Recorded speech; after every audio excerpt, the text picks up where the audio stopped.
శ్రీ గురుభ్యో నమ. శ్రీ మహాగణాధిపతయే నమ. ఇక చివరిది మీనరాశి.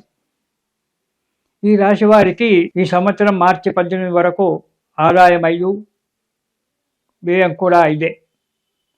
మార్చి 19 నుండి ఆదాయం 14, వ్యయం 11గా ఉంటుంది. ఈ రాశి వారికి మే 25 వరకు అర్ధాష్టమ గురువు ఉండడం వల్ల చేసే వృత్తి వ్యాపారాల్లో లాభసాటి లేకపోవడం, జన్మ శని వల్ల ఇబ్బందుల పాలు కావడము, మానసిక చింతన, అనారోగ్యము, లేనిపోని నిందలు పడడము ఇలాంటి జరగడానికి ఆస్కారం ఉంది. ప్రతి పనిలో ఆటంకాలు ఏర్పడము, ఎంత ప్రయత్నించినా పని సఫలం కాకపోవడము జరుగుతుంది.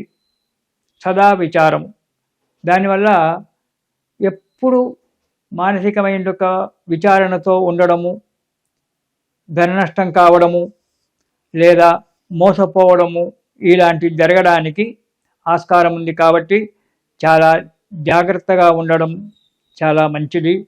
మీనరాశి వారు మే 26 నుంచి కొంత అనుకూల వాతావరణం ఏర్పడడానికి ఆస్కారం ఉంది. ఆదాయం బాగానే ఉంటుంది, కానీ అంతకు మించినటువంటి ఖర్చులు రావడానికి ఆస్కారం ఉంది. మే 25 నుంచి ఆరోగ్యం దెబ్బతినవచ్చు. ప్రతి విషయంలో జాగ్రత్తగా ఉండండి. ఎవరిని నమ్మకండి, నమ్మి మోసపోకండి. కాబట్టి మీ దగ్గరికి చాలామంది వస్తుంటారు. అందరు మేము ఇది చేస్తాం, ఈ సహాయం చేస్తాం, ఆ సహాయం చేస్తాం, మనము కంపెనీ పెడదాం, మనం ఇది చేసుకుందాం, సొంతగా వ్యాపారాలు చేద్దాం అని చెప్పి మిమ్మల్ని బుజ్జగిస్తుంటారు. కానీ లొంగకండి, వారిని నమ్మి మోసపోకండి, జాగ్రత్తగా వ్యవహారాలు చేయండి. నిరుద్యోగులకు ఉద్యోగం లభించేటువంటి ఒక ఆస్కారం ఉంది. ప్రయత్నించాలి. అది కూడా చాలా ప్రయత్నిస్తే నిరుద్యోగులకు ఉద్యోగాలు దొరకడానికి ఆస్కారం ఉంది.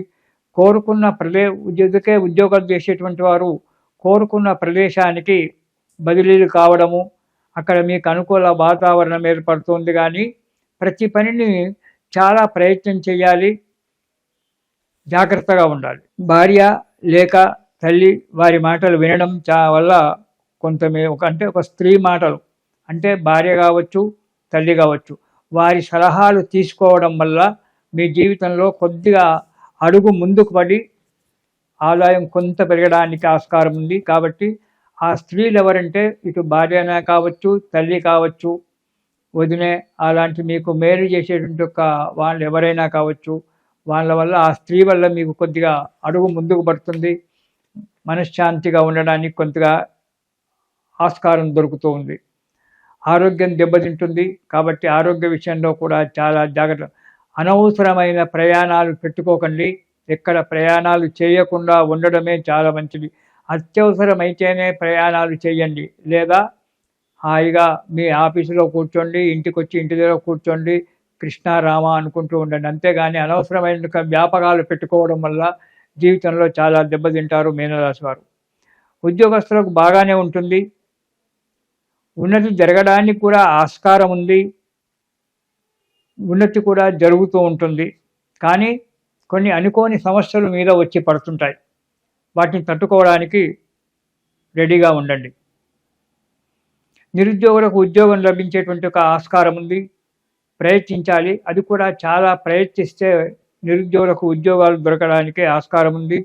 కోరుకున్న ఉద్యోగాలు చేసేటువంటి వారు కోరుకున్న ప్రదేశానికి బదిలీలు కావడము, అక్కడ మీకు అనుకూల వాతావరణం ఏర్పడుతుంది. కానీ ప్రతి పనిని చాలా ప్రయత్నం చేయాలి, జాగ్రత్తగా ఉండాలి. ఇక విద్యార్థులకు శ్రద్ధ తగ్గిపోతుంది, కోపం పెరిగిపోతుంది, అశ్రద్ధ పెరిగిపోతుంది. లేనిపోని ఎదురు మాటలు మాట్లాడడము, వాళ్ళు బాధపడము, ఎదుటి వ్యక్తిని బాధ పెట్టడము, చెడు సహవాసాలు చేయడము, దుర్మార్గుల చేత సహవాసాలు చేసి జీవితాన్ని పాడు చేసుకోవడము, చదవకపోవడము చేస్తారు. ఏమనంటే నేను మంచిగానే చదువుతున్నాను, మంచిగానే రాశాను, వాడు మార్కులు వేయలేదంటాడు. మనం మంచిగా రాస్తే వాడెందుకు మార్కులు వేయడు? వాడికి నీ మీదేం పగలేదు కదా విద్యావాడికి. మనం సరిగ్గా రాయక ఎదుటి వ్యక్తి మీద తప్పులు పెట్టడము, నీవు ఒకరిని కొట్టి వాడు నన్ను కొట్టాడని చెప్పుకోవడము, ఇలాంటివన్నీ కూడా జరుగుతూ ఉంటాయి. కాబట్టి జాగ్రత్తగా విద్యార్థులుండి శ్రద్ధతో చదువు యందు శ్రద్ధ పెట్టండి. మీ జీవితాలను ఉన్నత దిశకు ప్రయాణం చేయించండి. ఇక వ్యాపారస్తులకు ఇది అనుకూలమైన సంవత్సరమే అని చెప్పవచ్చు. వ్యాపారం లాభసాటిగా ఉంటుంది. మంచిగా వ్యాపారాలు సాగుతూ ఉంటాయి. ఆశించినంత లాభం కూడా వస్తుంది.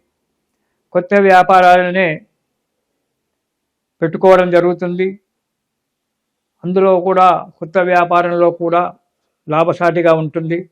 కానీ కొత్తగా వ్యాపారాలు పెట్టేటువంటి వారు జాయింట్ వ్యాపారాలు పెట్టే కంటే సొంతగా ఉన్న దాంట్లో సొంతగా చిన్న వ్యాపారం పెట్టుకోవడం మంచిది. కానీ జాయింట్ వ్యాపారాలు పెట్టుకోకపోవడం చాలా మంచిదని చెప్పి నా ఆలోచన. కానీ ప్రతి విషయంలో ఆలోచించి జాగ్రత్తగా అడుగు ముందుకెయ్యండి. ఎవరిని కూడా నమ్మకండి. చివరకు కొడుకునైనా భార్యనైనా తల్లి తండ్రినైనా ఎవరైనా సరే నమ్మకండి. జాగ్రత్తగా అడుగులు ముందుకెయ్యండి. దీనివల్ల కొంత నష్టపోవాల్సి వస్తుంది. కాబట్టి జాగ్రత్తగా అడుగులు వేస్తూ మీకు నచ్చిన భగవంతుణ్ణి శరణు వేడండి. శని స్తోత్రము కాలభైరవ స్తోత్రం చదువుకోండి. ఆ శని స్తోత్రము కాలభైరవ స్తోత్రం చదవడం వల్ల జన్మస్థానంలో ఉండబడే యొక్క శని యొక్క దోషాలన్నీ కూడా అవి యొక్క సమస్యకు కొలికొచ్చి పరిష్కారమై కొంతలో కొంత మీకు మనశ్శాంతి లభించి మానసికంగా సంతోషంగా హాయిగా ఉంటారు. కాలభైరవ స్తోత్రము శని స్తోత్రం చదవండి. తిరిగి మనము 2027 జనవరిలో కలుసుకుందాము. అంతవరకు శుభం. స్వస్తి సర్వేషాం సమస్త సన్మంగళాని భవంతు.